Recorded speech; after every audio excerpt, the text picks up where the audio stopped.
What are my plans for 2026?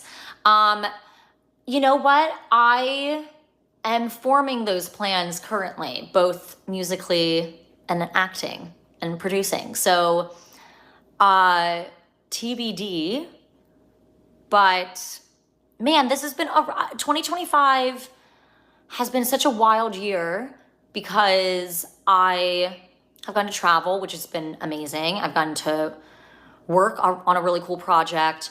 It's like a really weird time in the world, and I think to be a human.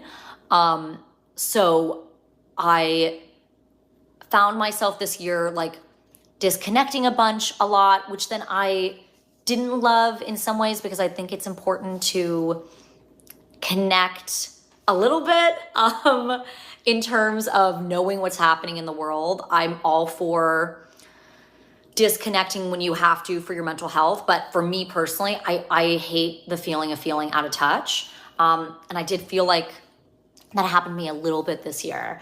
But there were moments when I did also really appreciate it. So really trying to embrace balance, which is always, I think, the goal for all of us in any shape, way, or form. But it's a year that I'm really thankful for because there has been a lot of good for me personally, which I'm so grateful for.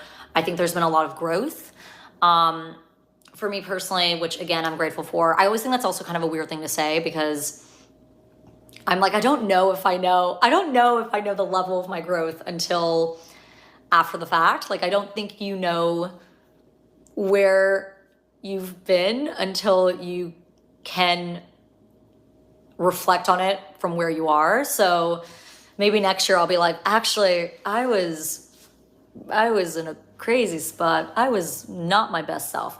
But I don't know. I there's a lot that I'm grateful for this year and a lot that I'm like, wow, man, it's tough. And I'm just gonna send everyone a little bit of love right now because I do think there's so much pain that so many of us are feeling. I would venture to say like everybody's feeling. So I'm glad to be able to connect with you guys on this level and to connect with you with, stuff that I'm creating.